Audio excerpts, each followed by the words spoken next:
This segment, we're going to go over how alcoholic drinks play into a successful homeschooling routine. Very, very important. No, totally kidding, totally kidding. All of you alcoholics are probably freaking out now. Don't leave me a message on that. I'm too drunk to taste this chicken. Oh, hey, being a drunk teacher is not actually a good homeschooling thing. I mean, it might be a little bit more fun. Would it be educational? Would it be educational? It could be very educational. Yes. For the teacher. I mean, You know, for the kids your too. kids actually might enjoy that a little bit, but it's probably illegal in some states. Yeah, let's not do that. Yeah, remember that. So alcohol after school, not during school. Now let's go with something a little more gentle approach, like maybe take a walk and cool down. Yes. Maybe go get some water, Sip some tea. Sip some tea. That'll be good.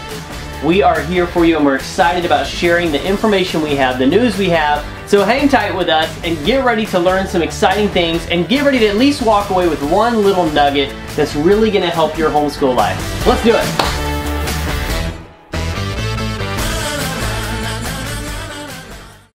We are Ben and Michelle, and we have been traveling full-time now for 3 years. Our son Eli is 12 and our daughter Lacey is 10, and we have always homeschooled, so we have been homeschooling now for 7 years. We want to ignite the desire for our kids to learn, and homeschooling really makes that possible. It really does. It's awesome. All right, let's get down to some homeschooling questions. First off, how much does homeschooling cost? Well, it's going to cost about $14,270 per student. Wow. That's of your tax dollars if they're in the public school system. Fortunately, homeschooling is so much cheaper. Wonder how we can get some of that money sent to us for homeschooling. That'd be amazing. But homeschooling averages $600 or less per year per student. Think of how much money somebody is saving by you homeschooling. It's not you, unfortunately. But yeah, it's not that expensive, and we spend about $300 per kid right now. I'm sure as they get older into high school stuff, it'll be more. But it's really not that expensive, and again, that's the main curriculum. And then of course you have expenses of other things like field trips that you're wanting to do, or science projects or things like that that you want to add in there. So $600 a year is a probably good average to say per child. But fortunately, it's not that expensive. All right, another question is, how much time should the kids spend in school each day? Well, we really base that on the attention span of our children, and we actually have a great chart that shows how long they should spend each day in school based on their grade level. And you'd be surprised that up to 5th grade is only 2 hours a day maximum in their schoolwork. So you don't have to do every subject each day. I always stick with the core subjects, math and language arts, reading each day, but then we can fill in some fun things and make it exciting, but I really try not to go over that 2-hour mark because they're just not going to retain it all. It's important to be very flexible as you're sorting out the best way to do your homeschool routine. For instance, if you find that one day your kids are just really not into it, they're just really not focusing, their attention span is gone. What you know about rolling down in the gone, they're bouncing around and ready to move, that'll be a good day to just do the hour and not the 2 hour.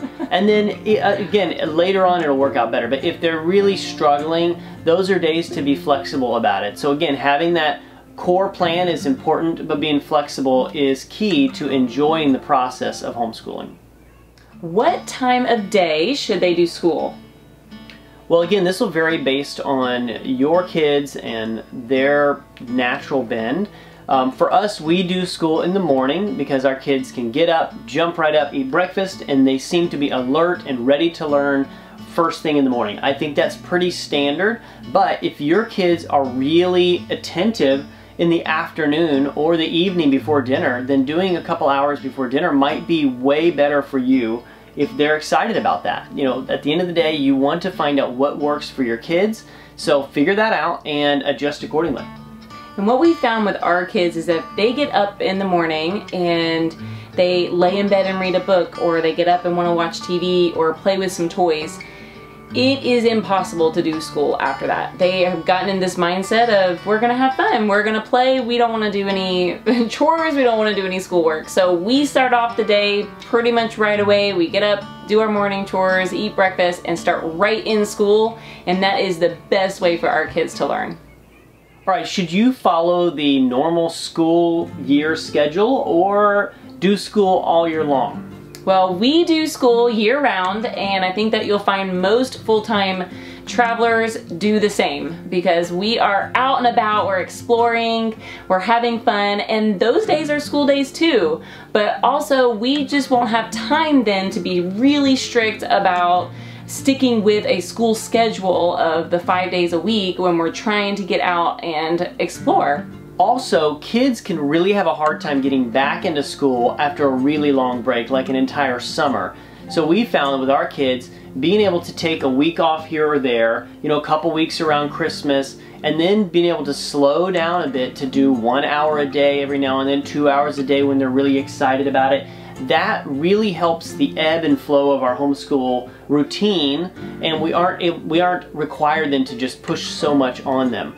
And again, they don't have that stress of like, oh my gosh, I have to get back into school after being on vacation for a month or two. That's really helped us in the long run, so that's how we do it. And something to remember is you have the recommendation of doing school for 180 days, and that includes your field trips and your days out learning. But you have 365 days to get in those 100 days of school, so you don't have to cram it all into a few months. You can spread it out throughout the year.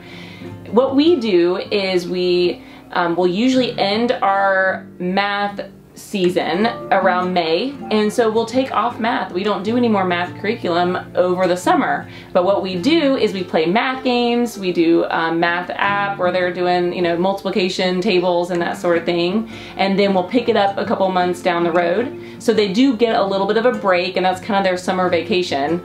But during the summer then, we will really ramp up the language arts and kind of push through a lot more during that time, because that's really the one that we're focusing on.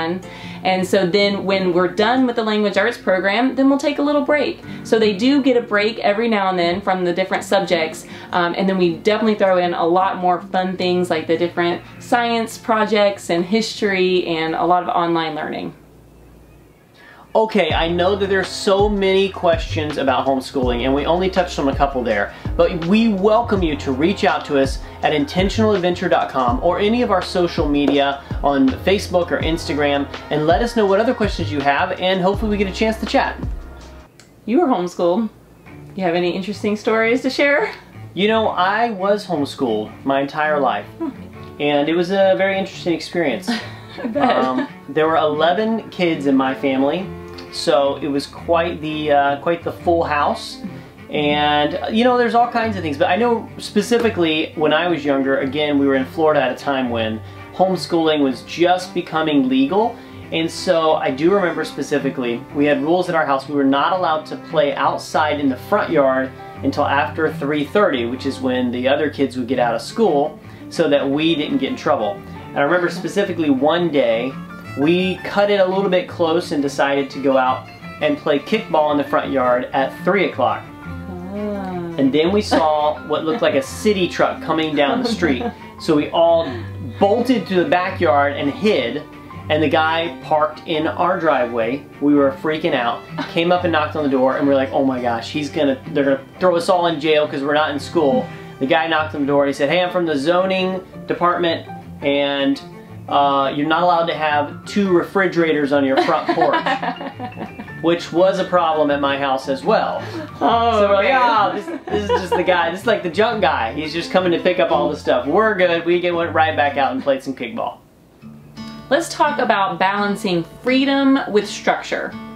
Yeah, we really want our kids to enjoy the freedom of this lifestyle in our schooling routine, but we also want them to have a baseline understanding of each subject. So sometimes those things are in conflict with each other.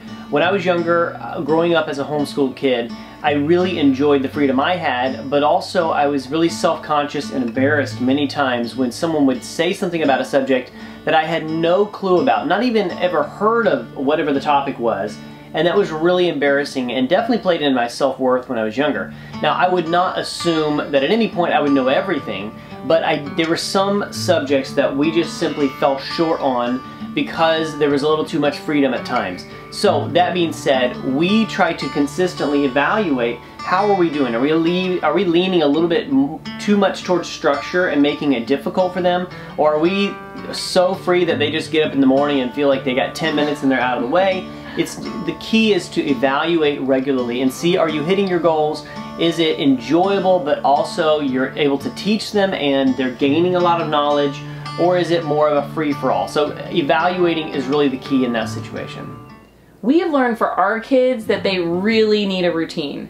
And even if we schedule in large amounts of playtime, at least they know what to expect, when they can expect to go out and play. And they really do good with having boundaries, even with their freedom. They might push those boundaries, so you get the tough job of sorting that out. Some kids really do thrive on routines, and others just like to be free spirits. So you have to kind of figure out what's going to work for you. Even within our family, we have, two very different kids. So we try to create some sort of consistent standard while also leaving room for kind of the flexibility of each of their natural bends. And that, again, there's no formula that works perfect for that. But we have definitely found that having a specific bedtime every night, having a specific time they get up every morning, those boundaries have made our life easier, even for our free spirit. Knowing this is what we expect of her and this schooling is going to start here, it's going to end here, that has been helpful overall with both of our kids. So I would encourage you to consider that. Having those healthy boundaries not only gives you the necessary information you need to know when to start and end, but also builds discipline within them so they know, all right, I'm going to have to do some of these things I might not want to do certain times a day, and that's a really healthy character to build in them. Let's talk about helping your kids focus when they're doing school. Listen, if you have been around your kids for any length of time, you will know that focus is a challenge. Oh, yeah. And our kids now are 10 and 12, so we're past the toddler stages, but we are not past the I can't focus stage. It's pretty crazy. Now, there's a lot of factors that go into why kids don't focus, including chemical imbalances, diet, things like sugar, distractions, even depression at times can create an issue where they just don't want to do it. Also, you might need to reevaluate your curriculum. Right. If it's super boring or it's not tapping into their particular learning style, then it's going to be really hard for them to want to do it and get that motivation up. For us, we started out just eliminating all sugary foods in the morning. So they do not need breakfast full of cereals and donuts, pancakes. Those are nice treats, but we only do them on the weekend. You wouldn't believe the way that sugar affects their brain, and if you're into it, you should watch the Sugar film on Netflix. It's really good, and it will tell you how sugar affects your body so negatively, and it really hinders their ability to focus and their ability to learn. So give them a good start with the day with a good breakfast. Oatmeal with nuts and berries is good. Doing a fruit smoothie with spinach and some protein, that is the best way to start off the morning. Yeah, and don't forget to take breaks. Again, you have to evaluate what's best for your child. But after a little while and they're doing school, they might need to get up and stretch or take a little walk, make a family walk out of it, walk the dog. There's so many options, but taking a little break might be the difference between them just trying to stress on something and just getting right back in because it's refreshed. So don't forget those little tips. You can also consider rewards for extra motivation. Yeah. You might be able to give them some extra screen time, maybe give them some coins for doing a good job, or extra friend time later in the day. Now, we need to discuss the general discipline plan. I hate to break it to you because this is obviously a touchy subject, but if you can't handle your kids on a normal basis, you're going to have a really hard time trying to get them to learn to sit down, to do any sort of organized thing for any amount of time. Please don't cry like that. Please don't, Brennan.